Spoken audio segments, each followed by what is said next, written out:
Goeiemôre. Dit is vandag ons viering van Opstandingsdag. 2000 jaar gelede vanoggend was Maria vroeg by die graf gewees en daar is sy tot haar skok tot die ontdekking gekom dat die graf leeg was. Maar 'n rukkie later het daar nog 'n groter skok op haar gewag. In Johannes 20 wil ek gou vir julle lees wat toe gebeur het. En toe sy dit gesê het, draai sy haar om agtertoe en sien Jesus staan. En sy het nie geweet dat dit Jesus was nie.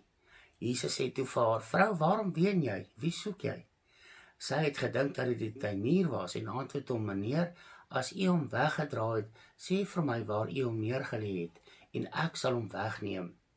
Jesus sê vir haar, Maria. Sy draai haar om en sê vir hom, Rabboni. Dit beteken meester. Die graf was leeg op daardie oggend en hy is vandag nog leeg. Die lijk is nie gesteel nie, maar Jesus het opgestaan. Dit het die fondasie gevorm van ons Christendom tot vandag toe, waar Paulus reg vir ons sê in 1 Korintiërs 15 vers 14 tot 15, en ek lees dit gou vir u voor. As Christus dan nie opgewek is nie, dan is ons prediking vergeefs en vergeefs ook julle geloof. Dan word ons valse getuies van God bevind, omdat ons teen God getuig het dat hy Christus opgewek het, wat hy nie opgewek het nie. Geliefdes, ons lewe in 'n eeu wat bekend geword het as die post-Christen era, en dit is baie hartseer om dit te sê, maar 'n mens het nie 'n graad nodig om agter te kom dat die wêreld sy morele kompas verloor het nie. Selfs in die manier hoe die mense skryf het dit verander.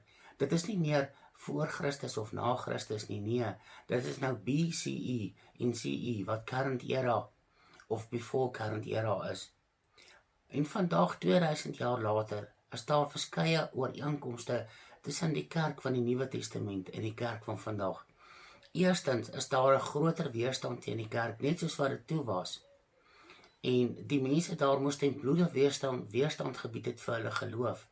En vandag is ons vinnig op pad daarheen. Ook vandag, wat in ooreenstemming met die Nuwe Testament was, is dat daar 'n dringende afwagting by hulle was, dat Jesus se wederkoms baie naby was. En vandag met al ons tegnologie en ons kennis van die woord, as ons terugkyk net oor die laaste 200 jaar, dan wys die geskiedenis vir ons, dat ons nou in die tyd is, wanneer Jesus se koms baie naby is. Soos 'n vrou wat besig is om geboorte te skenk en haar kontrakkies word al hoe vinniger en al hoe nader aan mekaar, so word dit vandag vir ons duidelik dat Christus se profeseë oor die laaste dae al hoe vinniger en al hoe nader aan mekaar vervul word. Vandag se tema is, die graf is leeg, wat nou? En ek glo dat hierdie 'n belangrike woord is wat die Heilige Gees op ons harte wil lê. Nou, in die begin van die 1900s het God sy gees uitgestort op 'n klein gebouetjie in 'n straat met die naam Azusa Straat in Kalifornië. Dit het een van die belangrikste herlewings van die moderne tyd geword. 'n Tyd wanneer mense se lewens van buite af verander het. En vir 'n tyd lank het dit gelyk asof die wêreld sy belangrikheid verloor het. Bonatuurlike dinge het gebeur en God het homself aan die mense in Azusa Straat openbaar. Die mense wat by daardie herlewing betrokke was, het so anderster gelewe as die mense van die wêreld, dat hulle 'n spesiale naam gekry het. Hulle het bekend geword as die Holy People. Wat 'n mooi naam. En hulle het hierdie naam gekry, omdat hulle so anders was as die ander. Die hartseer ding is dat min mense vandag weet en verstaan wat heiligheid beteken. En nog minder verstaan hulle die uitstorting van God wat kom vir diegene wat afgesonderd vir God lewe. Ons het genoeg boodskappe oor die Paasnaweek gehoor om te verstaan dat Jesus vir ons sondes gesterf het en dat hy ons verlosser is. Maar wat beteken die woord losser of verlosser? Dit beteken dat jy aan iemand behoort het en dat iemand anders gekom het en jou uitgekoop het van daardie persoon. Jou eienaarskap het verander en daarmee saam jou loyaliteite gewees. Dink maar daaroor logies na. Sê nou maar, jy werk by 'n bekende koeldrankfabriek en in jou amptelike werksure bemark en verkoop jy daardie koeldrank, maar na ure en naweke, dan verkoop jy die koeldrank van die kompetisie. Dan is jy eintlik besig met verraad. En dit is dieselfde met die geval, wanneer ons nou die Bybel kyk, Christus het ons losgekoop van sonde. Hy is nou ons losser, of ons verlosser. Wanneer ons amptelik sê, ons behoort aan Christus, maar wanneer ons na ons leefstyl kyk, dan lewe ons eintlik asof ons nog behoort aan ons vorige eienaar, is ons met niks anders te besig as verraad nie, en dan maak ons die werk en die prys wat ons losser betaal het, tot nul en geen waarde nie. Maar dit is ongelukkig die realiteit van wat vandag gebeur. En ek glo dat die woord van die Here vandag vir ons gekom het, uit 2 Korintiërs 6, vers 14 tot 18, en ek lees dit graag vir u voor. 2 Korintiërs 6, vers 14 tot 18. Moenie in dieselfde juk trek saam met die ongelowiges nie, want watter deelgenootskap het die geregtigheid met die ongeregtigheid, en watter gemeenskap het die lig met die duisternis? Of watter ooreenstemming met Christus met Belial, of watter aandeel het die gelowige met die ongelowige? Of watter ooreenkoms het die tempel van God met die afgode? Want julle is die tempel van God, soos God gespreek het. Ek sal in julle woon, en julle in onder julle wandel, en ek sal julle God wees, en julle sal vir my 'n volk wees. Luister nou mooi. Daarom gaan onder hulle uit, en sonder julle af, spreek die Here. Raak nie aan wat onrein is nie, en ek sal julle aanneem, en ek sal vir julle 'n vader wees, en julle sal my seuns en dogters wees, so spreek die Here, die Almagtige. Watter kragtige woord uit God se Vaderhart vir 'n dag soos vandag. Wat hier staan, geliefdes, in gewone taal, is dat ons geroep word om heilig te lewe, afgesonderd aan God, as ons dan verklaar dat ons Christus as ons losser of verlosser aangeneem het. Indien jy dit nie gedoen het nie, dan is jy vry om te lewe soos wat jy wil. Maar as jy sê dat jy Christus as jou losser of as jou verlosser aangeneem het, dan is jy gebind daaraan om te lewe volgens die voorskrif wat hy vir ons gegee het. En die tyd is naby vir Christus se koms, vir elkeen van ons. Ons gaan elkeen groot of klein binnekort voor het kruispad te staan kom, waar ons moet besluit, Christus of sonde. Om heilig te lewe, veral in vandag se tyd, raak al hoe moeiliker, en daarom is hierdie boodskap van vanoggend so dringend. En terwyl ek voorberei het vir vanoggend, was my aandag ook getrek gewees na die teks in Kolossense 3, vanaf vers 1 af, en ek lees dit graag ook vir u voor. As julle dan saam met Christus opgewek is, soek die dinge daarbo waar Christus is en aan die regterhand van God sit. Bedink die dinge wat daarbo is en nie wat op die aarde is nie. Want julle het gesterwe en julle lewe is saam met Christus verborge in God.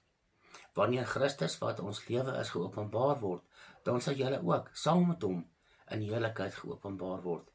Dan sê hy in vers 5, maak dood dan julle lede wat op die aarde is, naamlik hoerery, onreinheid, hartstog, slegte begeertes en gierigheid, wat afgodediens is, waardeur die toorn van God oor die kinders van ongehoorsaamheid kom, waarin julle dan ook voorgewandel het, toe julle nog daarin geleef het.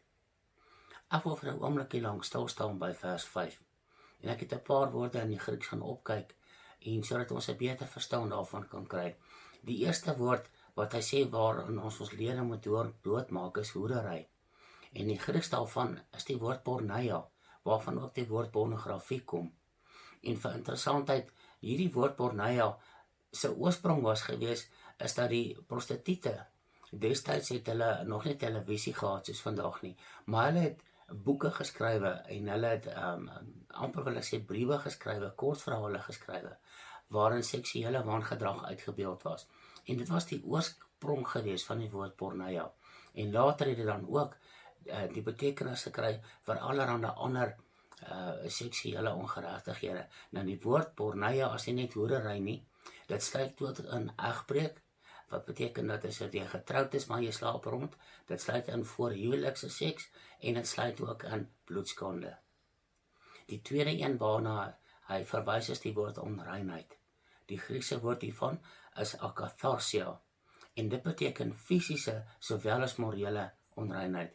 En geliefdes, baie van ons het al betrokke geraak by dinge in ons lewens, dat ons weet, fisies is ek nou onrein met hierdie ding wat ek nou gedoen het. En die Here sê ons moet onsself rein bewaar en nie fisies onrein raak nie. Morele onreinheid is vir ons makliker om te verstaan. In Judas 6 skryf Judas dat die engele hulle eie beginsels nie bewaar het nie en daardeur die straf van God oor hulle gebring het. Daaruit kan ons duidelik aflei dat jy onrein word wanneer jy teen jou eie beginsels of jou gewete optree. Dit is dit wat jou onrein maak. In Romeine 14 vers 14 leer Paulus ons ook dat as jy iets glo dat dit nie reg is nie, maar jy doen dit en jou gewete pla jou, maar jy doen dit nog steeds, dan pleeg jy sonde. En dit is presies wat ons in Judas 6 leer, dat die engele het geweet dat hulle verkeerd doen, want hulle eie beginsels het hulle oortree, en daarom het hulle die straf van God oor hulle gebring. Die volgende woord is hartstog, en 'n kaken pathos, die woord is pathos vir hartstog, en die woord bose voor dit is eintlik kaken pathos, dit is bose hartstogte, bose liste of verbode passies. Wat beteken hierdie woord? Nou hierdie woord word op 'n ander plek in die Nuwe Testament ook gebruik, en dit is in Romeine 1 vers 26 tot 27. Daarom het God hulle oorgegee aan skandelike hartstogte. En dit is hierdie woord pathos, kaken pathos, want hulle vroue het teen die natuurlike verkeer verander in die wat teen die natuur is, en net so ook het die manne die natuurlike verkeer met die vrou laat vaar, en hulle in welis teenoor mekaar ontbrand. Manne het met manne skandelikheid bedrywe, en hulle self noodwendig die vergelding van hulle dwaling ontvang. En dit is presies wat hy sê dit is 'n dwaling, dat jy glo dat dit wat jy doen tog mooi en reg is, maar dit is eintlik verkeerd en voor God onaanvaarbaar, en hy noem dit skandelike hartstogte. Die volgende een is slegte begeertes, kaken epithumia, drange en begeertes na dinge wat nie goed en reg is nie. En ons weet in vandag se dae is daar soveel wat daaroor geskrywe word. Ek weet, ek verduidelik gewoonlik vir my gemeente ook, vroeg hierso in die jare 70, toe was dit 'n verskriklike ding geweest as mense saam gewoon het. En jy was sommer uit die kerklike samekoms was jy afgeskei om dit te geplaas. En toe aan die einde van die 70s begin 80s, toe begin dit aanvaarbaar te word. Toe begin die volgende ding weer, en dit is eers as dit verkeerd, en toe later, toe sit ook nou nie meer so erg nie. En so het dit opgegaan tot vandag toe, waar mense allerhande skandelike verkeerde dinge kan doen, en dan word dit reg genoem. En ek het vir die gemeente gesê, dat hoe verkeerde dinge begin, jy maak dit deur eers net op 'n kraakie oop, op 'n skreefie oop, en as hy daarin is, dan het jy mos nou jou voet daarin, en die kerk het hom laat vang, met 'n klassieke vanglus. Toe hulle eers begin om die klein sonnetjies toe te laat, toe is dit moeiliker om nee te sê vir die groter sondes. Nou het ons vandag gekom by 'n punt waar die kerk homoseksualiteit moet goed praat, want hulle het die deur voor die tyd oopgemaak vir 'n sonde wat onbenullig en klein gelyk het. Maar hierdie agenda van hierdie mense is nog nie op 'n einde nie. Die volgende waarvan nou gedruk word, is dat seks met kinders goedgekeur moet word, en die ouderdom vir seksuele omgang met jong mense word al hoe laer gestel.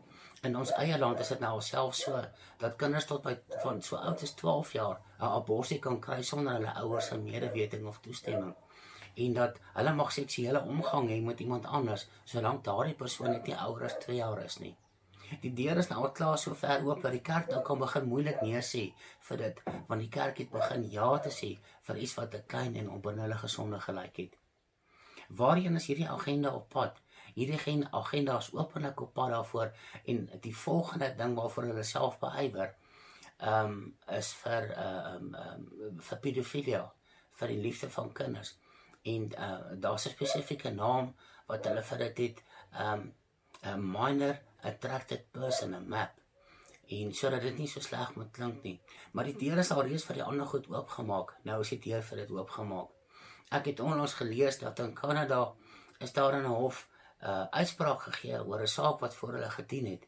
En die hof het gesê dat zoofilia, wat beteken seks met diere, wat in die Bybel streng verbied word, aanvaarbaar is, mits daar nie penetrasie plaasvind dit, maar iets is orale seks met 'n dier is aanvaarbaar en nie verkeerd nie. Nou raak dit vir die kerk al hoe moeiliker om nee te sê vir hierdie heidense praktyke wat toegepas word, want die kerk het begin om ja te sê iets wat klein was. En dit is slegte begeertes. Dit is hierdie kaken epithumia waarvan ons lees in Kolossense 3. Drange en begeertes na dinge wat nie goed en reg is nie. Die volgende een is gierigheid. Die Grieks daarvan is pleonexia. En dit sluit in gulsigheid, afpersing, bedrog, niks is ooit genoeg nie en dat jy altyd meer en beter najag. En dit is presies wat ons westerse leefstyle nou is. Dit is gierigheid en al hierdie dinge saam. Kom groepeer Paulus en hy sê, dit is afgodediens. Dit is verkeerd en nie reg en aanvaarbaar voor God nie.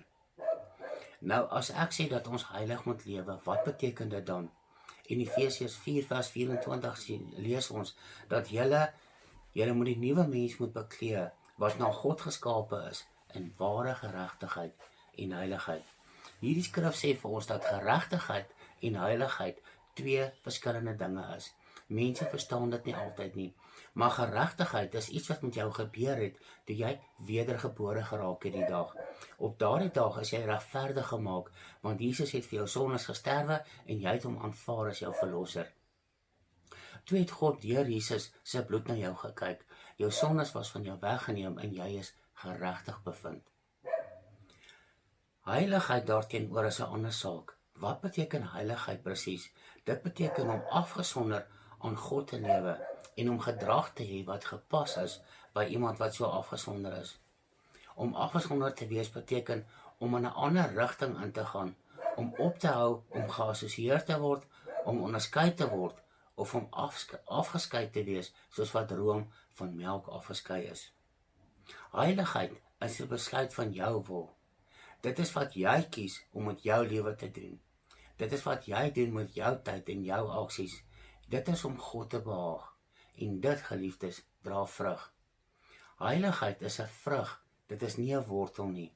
Met ander woorde, heiligheid is nie 'n weg na God nie, maar heiligheid is 'n neeweproduk van wedergeboorte. Jy leef nie 'n heilige lewe sodat God jou moet lief hê nie. God het jou al reeds lief. Jy leef ook nie heilig omdat jy gered wil word of om dat God vir jou iets moet doen nie. Dit is nie 'n manier om God te manipuleer nie. Jy lewe heilig omdat jy gemotiveer word deur jou verhouding met en jou liefde met die Hemelse Vader. Jy reageer eerder op die liefde van God as wat jy probeer om hom te manipuleer. Ek wil jou vandag aanmoedig om jou leefstyl te ondersoek en om dit te verander waar nodig. Die tyd vir Christus se koms is naby. Het jy genoeg olie in jou lamp? Kom ons bid saam. Liefdevolle Hemelse Vader, dankie vir hierdie sterk woord waarna ons vanoggend kon geluister het op opstandingsdag. Ek bid dat U hierdie woord vas sal maak in ons harte. En in hierdie laaste dae waarin ons lewe, ons weet nie wat 2020 nog gaan lewer nie, maar ons weet dat die wêreld daar buite geskit word. En ook dat ons in ons eie lewens geskit word. En daarom vra ek dat U ons sal help, dat ons 'n leefstyl van heiligheid sal lewe, een wat afgesonderd is aan U. Amen.